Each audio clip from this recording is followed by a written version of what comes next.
Hello my dear students and welcome back to our channel excellent learning point. तो मेरे प्यारे बच्चों, कैसे हो आप सब? आई होप आप सब बहुत ज़्यादा अच्छे होंगे। आज की इस वीडियो में हम क्लास 10th का वर्कशीट नंबर 47 डिस्कस करने जा रहे हैं। ये हमारी गणित मतलब कि बच्चों मैथ्स की वर्कशीट है और यहाँ पर बच्चों हम अपना वृत्त वाला जो पार्ट है, चैप्टर है, उसे करने वाले हैं। तो पहले तो लिखा हुआ है याद कीजिए और बताइए। तो पहला क्या क्वेश्चन है, वृत्त पर स्थित किसी बिंदु से वृत्त पर स्पर्श रेखाओं की संख्या क्या होती है बच्चों? एक होती है। ठीक है, पहले का आंसर क्या होगा? एक होती है। दूसरा, वृत्त की स्पर्श रेखा वृत्त को डैश बिंदु पर स्पर्श करती है। वृत्त को यहाँ पे बच्चों आप सेकंड का आंसर क्या लिखोगे? तो मैं सेकंड का आंसर बता देता हूँ। सेकंड का आंसर आप लिख लेना स्पर्श। ठीक है, आधा सा प स स्पर्श। ठीक है, क्या लिखना है बच्चों? स्पर्श रेखा। क्लियर? ओके। थर्ड, वृत्त के बाह्य बिंदु से वृत्त पर बनी स्पर्श रेखाओं की लंबाई क्या होती है बच्चों? एक समान लिखो या बराबर लिख सकते हो। ठीक है, बराबर, ब रामा की मात्रा बराबर। ठीक है, तो बच्चों ये हो गया आपका पहले का आंसर एक, दूसरे का आंसर स्पर्श बिंदु, तीसरे का आंसर बराबर। ये तो हो गया हमारा बच्चों याद कीजिए वाला।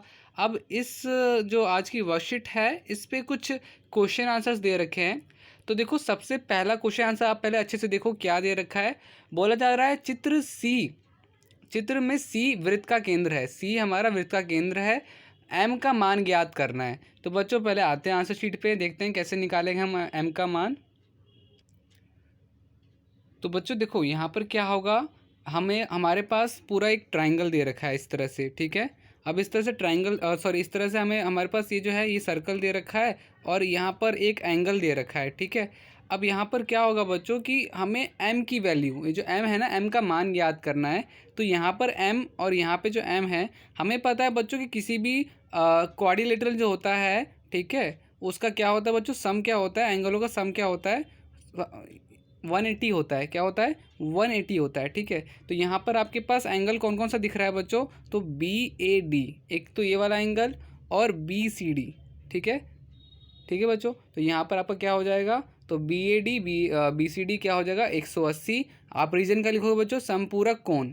ठीक है, तो अब बी ए डी हमारा कितना एम है, तो हमने एम लिख दिया। बी सी डी कितना है? 3m है, हमने 3m लिख दिया, बराबर 180 के 3m 4m क्या होगा? 3m और 1m कितना हो जाएगा? 4m हो जाएगा, इज इक्वल टू 180।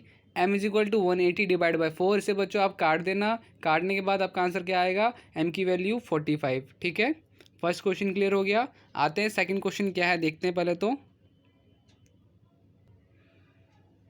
बच्चों देखो, सेकंड क्वेश्चन में लिखा हुआ है दिए गए चित्र के लिए x का मान ज्ञात कीजिए। बच्चों यहाँ पर देखो, आपको एक सर्कल दे रखा है और इसके ऊपर दो स्पर्श रेखाएं बना रखी हैं। ठीक है, एक की वैल्यू x+10 है और दूसरे की वैल्यू 2x-1 है। अब बच्चों हमें पता है कि किसी भी सर्कल पे अगर दो टेंजेंट बनता है तो इसका और इसका क्या होता है? इसका लंबाई दोनों का क्या होता है? एक बराबर होता है। ठीक है, तो इसको आ जाओ बच्चों, इसको करते हैं। इसको कैसे करेंगे देखते हैं। तो बच्चों देखो यहाँ पर क्या होगा आपके पास, तो हमारे पास देखो हमने क्या लिया, हमने इसे एक सर्कल बना लिया। हमने यहाँ पर जी लिख दिया कि ये जी एच हो गया और ये जी आई हो गया। हमें पता है कि दोनों क्या हैं बच्चों? दोनों हमारे बराबर हैं। तो आप लिखोगे एच जी और जी आई दो स्पर्श रेखाएं हैं और एच जी बराबर जी आई होगा। आपको यहाँ पे रीज़न क्या लिखना है बच्चों? कारण लिखना है आपको कि वृत्त के बाह्य बिंदु में से वृत्त पर बनी स्पर्श रेखाओं की लंबाई एक समान होती है। ठीक है बच्चों, समान होती है लिखो या एक समान होती है, मतलब कि एक बराबर होती है। ये चीज़ क्लियर हो गई। तो इस वजह से हम क्या लिख सकते हैं? हम लिख सकते हैं एच जी बराबर जी आई, और एच जी की वैल्यू क्या है? x+10। जी आई की वैल्यू क्या है? 2x-1। अब बच्चों x की वैल्यू इधर आप डाल देना, 10 की वैल्यू इधर आप डाल देना। 10 यहाँ पे प्लस में है तो यहाँ पर आएगा तो माइनस में हो जाएगा। 2x यहाँ पे प्लस में, इधर आएगा माइनस में हो जाएगा। x में से 2x माइनस एक्स, -1 -10 -11 हो जाएगा।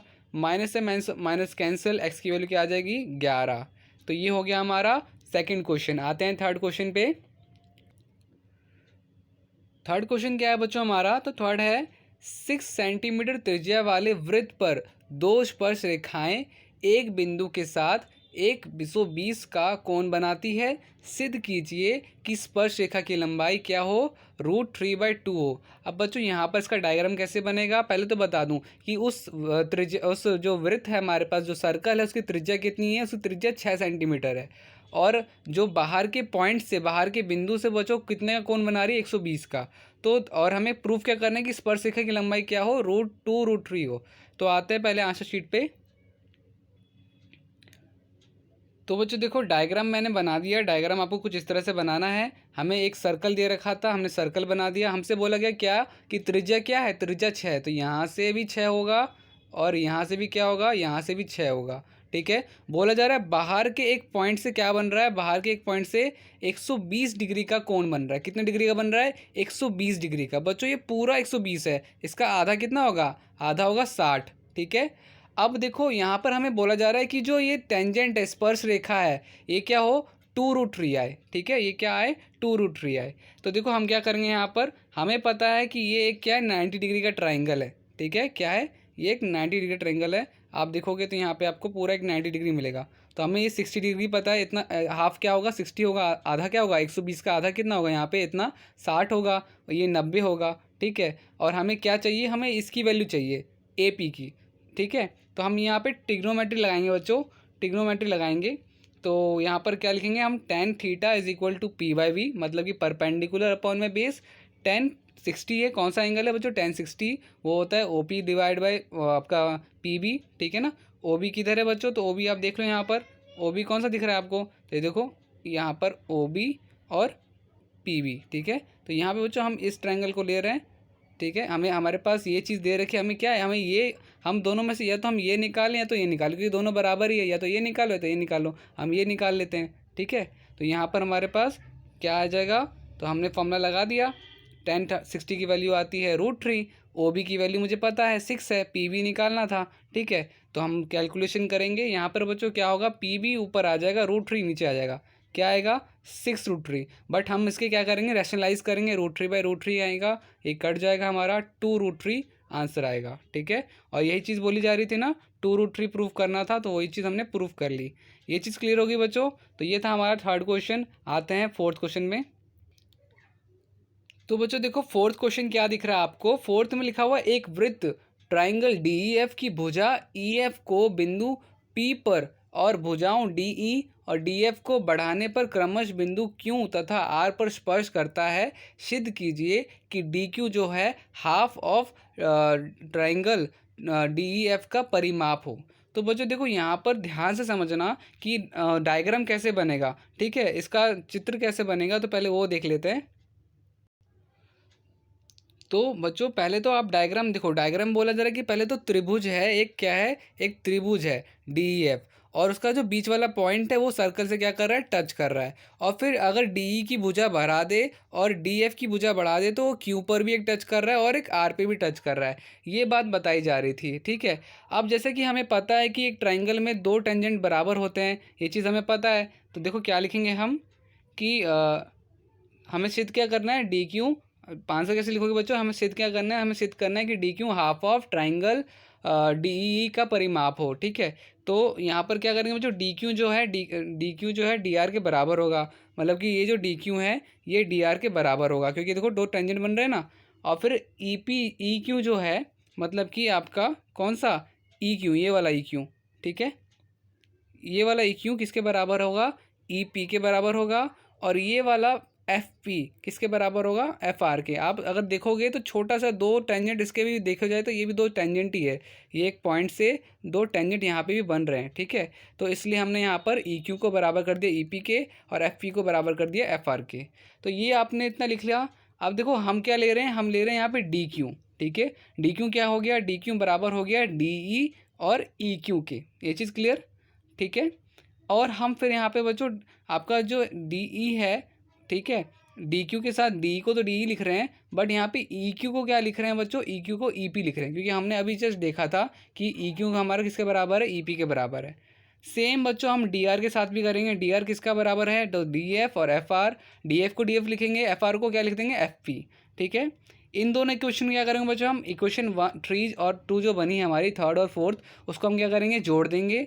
3 और 4 को जोड़ने पर अब डी क्यू डी आर, मतलब कि आपका देखो डी ई ई पी और उसके बाद डी एफ एफ पी, ठीक है। अब इन दोनों को जोड़ने के बाद हमारे पास देखो ध्यान से एक चीज़ ध्यान से देखना बच्चों कि डी क्यू और डी आर क्या है, दोनों बराबर ही हैं, तो हम दोनों को डी क्यू लिख लेंगे। अब डी ई तो हमारे पास डी ई रहेगा, बट ई पी और एफ पी क्या हो जाएगा, वो हमारा क्या बन जाएगा, ई एफ बन जाएगा, ठीक है। और डी एफ का डी एफ आप देखोगे बच्चे कि ई पी और D F, sorry E P और पी एफ, ई पी और पी एफ क्या हो जाएगा, वो हमारा पूरा ई एफ बन जाएगा, ठीक है।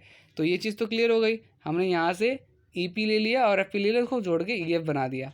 और डी एफ और डी, बच्चों ये तीनों देखोगे आप तो एक ट्राइंगल का क्या है, परिमाप होता है। ट्राइंगल का परिमाप का क्या होता है, त्रिभुज के परिमाप का फॉर्मूला क्या होता है, तीनों एंगल का, तीनों साइड का सम, ठीक है, तीनों भुजाओं का जोड़ क्या होता है, किसी ट्राइंगल का परिमाप होता है।